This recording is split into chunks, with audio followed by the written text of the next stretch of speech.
Here is the Examiner this morning. Okay, so the art of management, Derek McGrath and the intricacies of being boss.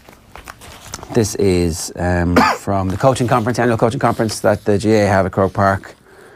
Derek McGrath was speaking, and he gave his speech, and that is an artist's impression. It's the animated sketch note.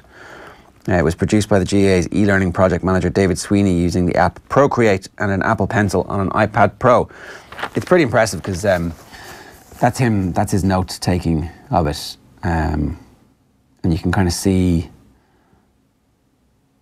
You can see the vast swathe of thoughts that possess one of the great minds in GAA in the last 3 decades, and one of the nicest and best people you're ever going to get to meet. It's a real pity that Derek McGrath is out of management at the moment, but I've no doubt that the kids who are in his class and the hurlers who are hurling from at underage level are benefiting from the fact that he's taken a little bit of downtime to recharge his batteries. Totally.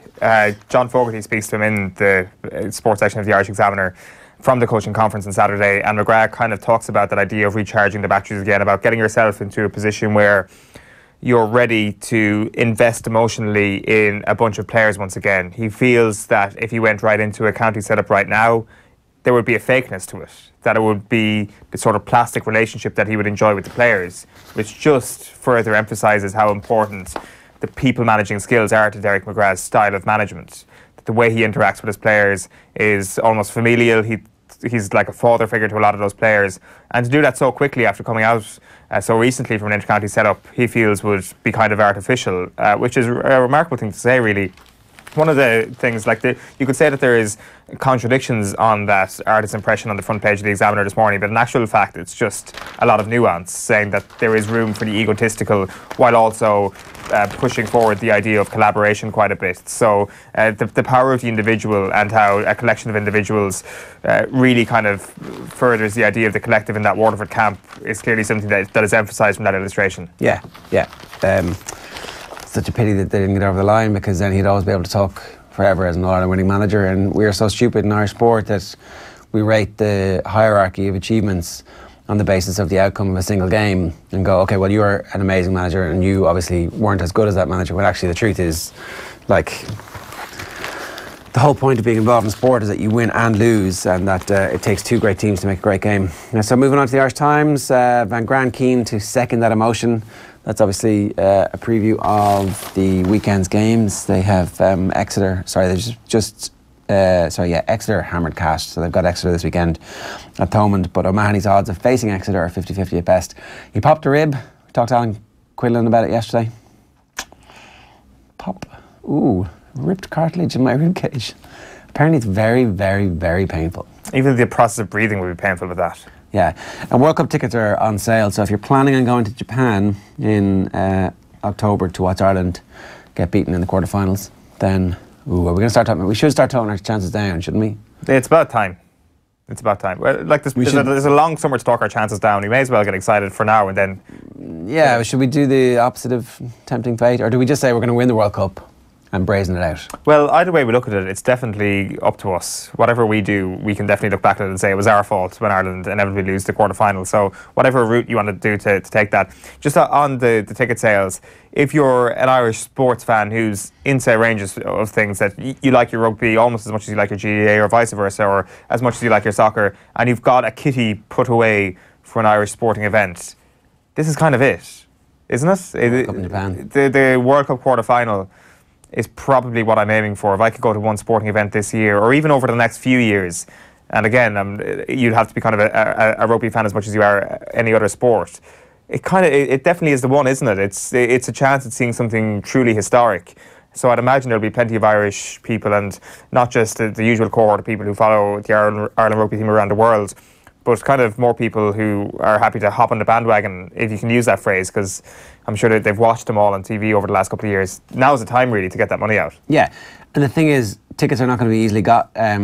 Apparently, the Ireland-Japan game is already effectively sold out, according to Gavin Cummiskey's piece today, and Japanese fans and sports fans and rugby fans in particular are expected to go to lots of games that don't actually just involve Japan. So if you want to get your hands on those World Cup quarter-final tickets, now would be a good time. Category A tickets for that game against Japan are the same as quarter-final tickets, starting at €323 for Category A, Category B 242, Category C 161, and Category D 81 and 20 for kids.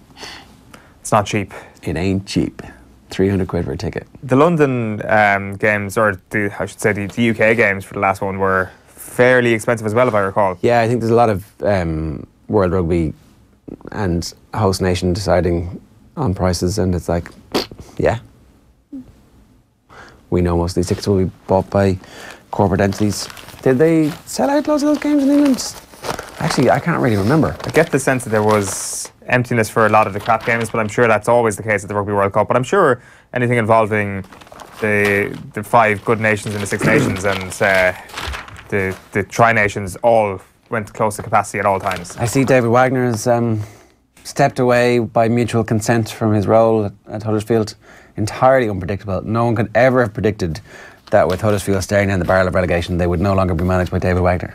Yeah, it's possible that anybody with a brain would have suggested that maybe it might be possible that an owner of a club goes, look, I mean, it's great and everything, you've done an amazing job here, but like, we might actually get out of this thing if you weren't stinking the joint out. It's probably a bit too late at this point, and it's going to become a relegation battle, which isn't that exciting this year, I do fear, because it's going to be a 4-team battle for the drop. Now, I am getting ahead of myself in terms of the Southampton resurgence quite a bit and not seeing a team like Crystal Palace plummet into the bottom 3. But I really kind of see it as a Cardiff versus Newcastle shootout for 17th place at this point. And I think Fulham and Huddersfield are doomed. I don't think, no matter what appointment Huddersfield make, I think they're getting relegated. Did you see the video of the Austrian truck? I did not. On Twitter? No. Loads of snow, truck driving through the snow. It's got like loads and loads of views. It was all over your Twitter feed yesterday at one point. Don't really use social media that much. Fair enough. Robert Flynn does though, and he's just tweeted us, hashtag OTB AM. Lads, @_Declan Rice has just liked this video. Does he have an Austrian granny? I really hope not. Okay. Like, remember when we were starting to get a little bit concerned about Matt Doherty there for a while because of his Dutch relatives? No. It's like we do have a huge capability to get really, really paranoid. And I'm not going to lie, I'm feeling nervous after hearing about that Austrian truck driver video. Okay, so there you go. The Irish Indo. O'Neill and Keane set for reunion at Forest. This is box office from Nottingham Forest perspective. I wonder how often Roy Keane gets pushed out. Do you ever see assistant managers at championship clubs or anything? Ireland's call may influence decision on O'Mahony. This is the notion that with the Six Nations just a few weeks away, the RFU will be keeping a keen eye on the progress of one of Joe Schmidt's crucial pack leaders. Rest O'Mahony. If he's not fit, rest him for the Six Nations games as well. Yeah, like it obviously is a pivotal result for Munster at the weekend. Do they need Peter O'Mahony to beat Exeter Chiefs at home? I'm not sure they do. Not in European competition, but I can see both sides of the argument here. Munster might want to take that risk. Okay, Ulster in bid to track down Zebo's abuser. We'll talk about this a little bit later on. And Rice's decision is due within the next 10 days, according to John Fallon. So it might be plenty of time before March. We're expecting to have to wait until March. Rovers compile misery on the Magpies. This is the FA Cup replay, Blackburn against Newcastle tonight. Back page of the Irish Daily Mail this morning is Jesus closes the gap and Red's plan without O'Mahony for crunch tie. You've also got Philip Lanigan writing why access all areas is vital to GEA's future. Another piece around Derek McGrath at the GEA coaching conference at the weekend. Back page of the Herald is Jesus keeps faith. Double from City striker reduces Liverpool gap to 4. And McGrath ruled out for 6 weeks. So that is Luke McGrath. His knee injury means that he is going to miss at the start of the Six Nations. It's a medial collateral ligament strain. Back page of the Mirror is don't be fooled. Ince claims anyone could have stepped in to rescue United and Poch must get the top job. Paul Ince, as he tends to do, out in force talking about Manchester United. This time he says Manchester United should not rush into the idea of giving Ole Gunnar Solskjaer the full-time Manchester United manager's role. Back page of the Sun is not finished. Forest back Martin to lead revival. And smash and gab, Jesus scores 2 and hits the post. Manchester City 3-0 winners against Wolves last night. Andy Murray on the back page of The Guardian. The final act, they ask. Murray gives everything in valiant defeat. The former world number 1 left the door ajar for a return after his first round exit in Melbourne, but an encore looks likely. The Star, actually, I should mention, Sweet Jesus.